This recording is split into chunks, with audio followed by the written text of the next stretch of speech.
Thank you, Annie. Yeah, I think do different is a big part of being young, isn't it? Doing and thinking differently. And I think that, you know, when we're thinking about opportunities for young people, farming doesn't have to be a scale thing. You know, you're very lucky if you can come into farming and have scale as a young person. But if you can't, you know, I think agriculturalists, landowners need to give access to young people to do the things that they want to do and to help them learn the skills that they need for the future. And there are so many examples of do different and small scale amongst the young people that we deal with. And a couple that spring to mind that some of you will know of is Tapper North in Aberdeenshire. They farm in the most inhospitable of places under Tapper North Hill, yet through permaculture and agroforestry and some of the techniques that Donald's touched on, that Glensaugh is undertaking on a commercial, yes, a research farm, but a commercial farm, they're undertaking practices that make the most of what they have. And I think young people have that great ability to make the most of what they have. And also in an established farming business, for example, you know, how do you let somebody outside the family or in the community or somebody from within your family do something that isn't going to impact on the farm itself? And a small area of land is a really good way to build something that can generate an income. It may only be a micro business producing, I don't know, veg from a polytunnel, but it does allow agricultural practice to be learned. It gives a young person the opportunity to set up their own business. Another example is Little Roewater Farm, again in Aberdeenshire. Young couple, and one of them has a full-time job. The other is doing a lot of the processing of the meat and selling it from freezers on the farm. So you've got to start somewhere, but having access to land and being able to do your own thing is absolutely vital. And being able to try the do different, because it's those do different with an environmental consciousness that will give us some of the answers that we need for those bigger landowning businesses that exist in Scotland. My belief, anyway.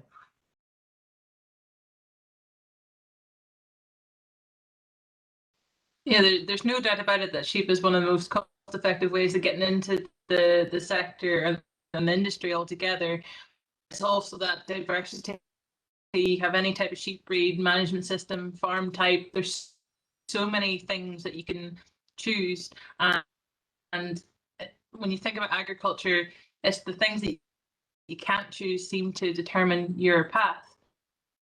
And I think that's very important, that you can choose what you want to do, and there is that versatility for profession side of things. Donald mentioned that we do need to eat food, and that'll always be the main side of things. You mentioned the dog and stick scenario, and an incentive does help for farming in general, but a lot of our young people aren't doing it just because they have to do it. It's because they want to do it, they've got a passion for it, and they've built upon tradition and years and generations of all that knowledge transfer down. So there's so many opportunities to try to get into it. And I haven't really answered your question altogether, but it's that range of choice that you can choose in the sheep sector and the other agriculture industries. You don't just have to be a farmer nowadays to be involved.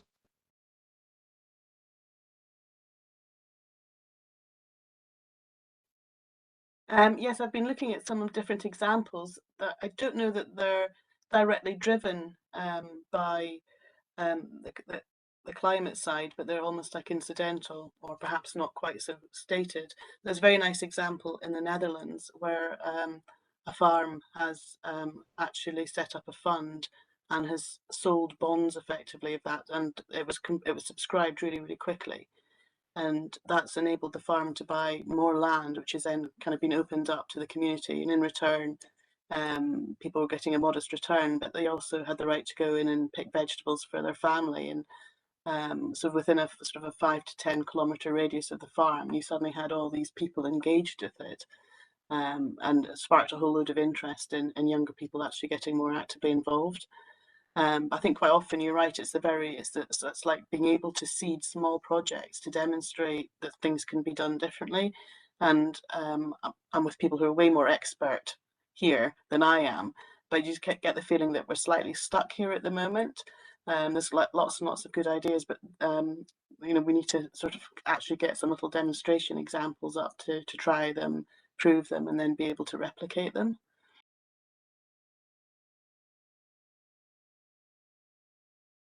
Yeah, there's no doubt about it that land is becoming increasingly popular to other industries, and the offsetting of carbon emissions, whether it be offshoring from the travel industry, from all these other industries that's there. We need to be very careful about what we have and how we utilize it. And if we do ever get to the position of selling carbon credits, what is that commitment to do per se? What have we let ourselves in for?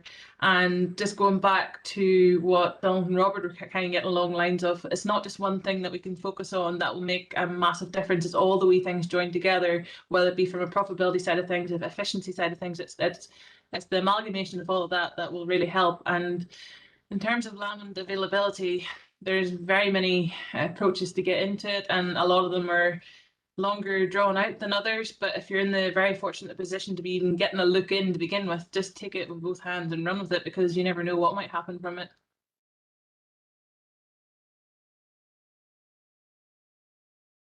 I think collaboration, cooperation. Donald mentioned at the start about the importance of diversification in businesses, and for me, I think diversification is a great way of bringing new blood in, different blood, and bring different areas of expertise. We've been, as an industry, been probably promoting specialism, so people have become specialist dairies, specialist arable producers, and those days are probably with a carbon credentials coming into it, with a reduction in the chemistry we can use, there's a whole load of things coming, and climate change itself occurring.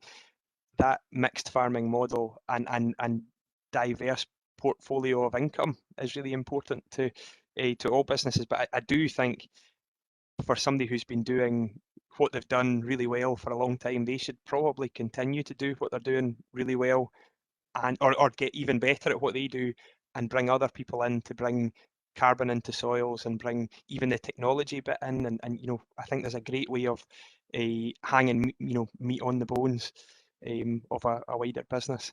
Just on the policy thing, I would just, we've probably ducked and dived the policy, but for me, the policymakers, and I do believe they are actually doing it, certainly in Scotland, we need to change the system we've got. So we've got a system at the moment that rewards inactivity as much as it rewards activity. And we definitely need to have a system where enterprise, enthusiasm and drive is supported and encouraged. We need to keep in mind as well, it's not all about carbon. It's the carbon thing is so important, the net zero thing is so important, but there's three legs to the stool. There's food production, there's biodiversity, and there's climate change, and we can't have one without the other two. So we need to have a policy that's going to be rewarding people who are pushing hard at whatever part of at one or more of those key pillars, and make sure that we've got a diverse and exciting industry going forward. And finally, the plea I would make, not to do with policy but to do with attitude, is old people. We need to stop telling young people that this is a bad industry to get into. If you want to be discouraged from being a farmer, ask a farmer whether you should be a farmer, and they'll say no. Then you ask the farmer to retire, and he says, "Oh, I don't know what else I would do. This is all I want to do." This is we need to start shouting about all the good stuff and the positives that farming and the land-based sector brings. It's a phenomenal place to work, and a huge opportunity for everybody.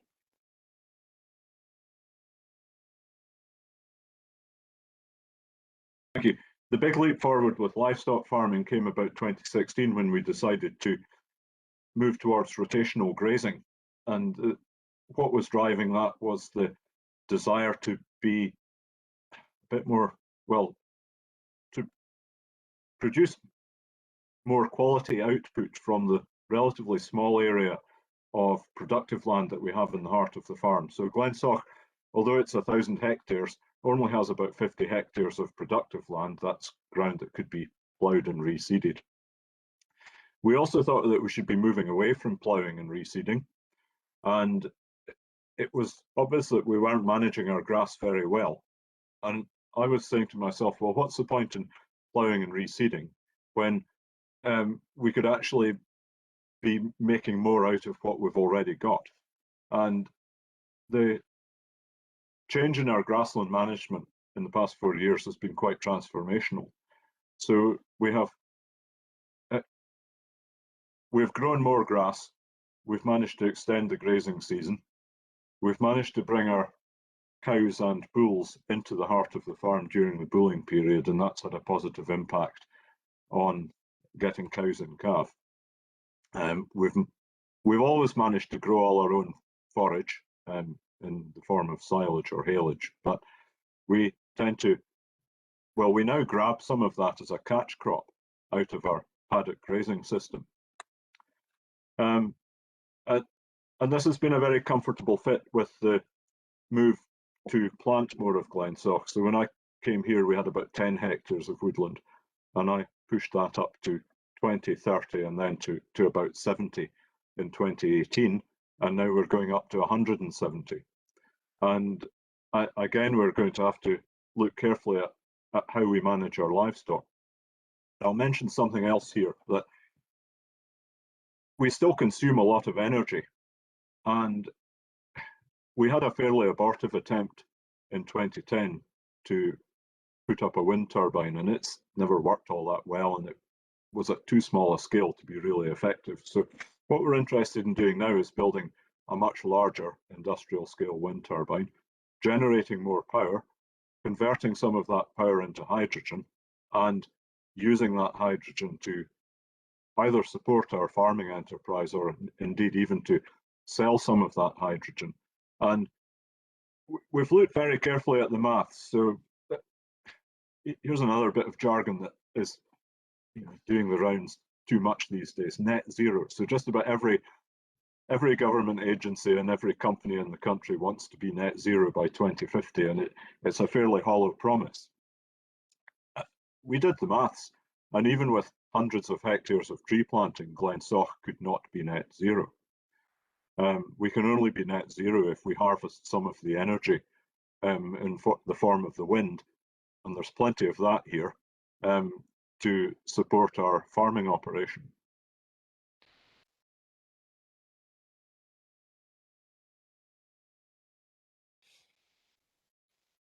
Yeah, that's a big question. I mean, just a point, just to pick up on what Robert was saying about net zero targets. We are making bold targets that agriculture, the NFU in England and Wales has said that agriculture will be net zero on greenhouse gas emissions by 2040. So you're absolutely right. We aren't targeting net zero immediately, but we are targeting net zero for agriculture. And that's a big, big thing for us. And in terms of carbon, at the moment, we haven't got an active market for trading carbon. So although it is this holy grail of an income opportunity for both existing landowners and new landowners, it isn't there yet. So, there's lots of opportunities from that, but there's also potential downsides. In terms of young people, I think the thing that we're picking up the most, and one of the things that we're trying to encourage with the Rural Youth Project is getting young people to be a part of the conversation. And being active in that debate. So taking leadership, demonstrating activism in a positive sense. And the things that I've jotted down here is that we've talked a little bit about sharing resources, access to land. That's got to be part of the conversation of landowners and land managers. How do you share those resources? Not in a socialist way, but how do you allow young people in that have a passion for agriculture, as Grace mentioned and as Robert mentioned? We as an industry need to allow that to happen more, because by having, as young people say themselves, they have the ability to change the dialogue. And whatever you think about the activists at COP26, for me, I think it's great, it's brave that they are there, because they have no permission and no authority to be there talking about climate, yet they're doing it. So I think that's a really good thing. And unless we open our businesses and our minds to what young people have to say and give them permission to be on the stage, give them access to making decisions, then how are we going to change things? Because as elders, people that have lived a life, there's lots of benefits from older people because they have wisdom and they have lived experience. But we need the energy and the ideas of young people, and there's real frustrations amongst young people that they haven't got the opportunity, both within those businesses of scale that Robert mentioned, to have a say, to change the beat of that business, to change the rhetoric within families, to change how land is perceived and its use is perceived. You know, we've got to open up that dialogue, and if we do it genuinely and openly and honestly, I think young people certainly have a part to play, but a dominant part to play in how we perceive land and its use in the future. So that's what young people are asking for, is give us a place at the table to have this discussion, give us the opportunity to use the land as we see fit, and not as somebody who's been managing it in the same way for many generations ultimately. And as Robert said rightly, a lot of those young people now have the burden of the way that business has always been run on top of their shoulders, and that how can you change things if that is part of the process with which we manage our land?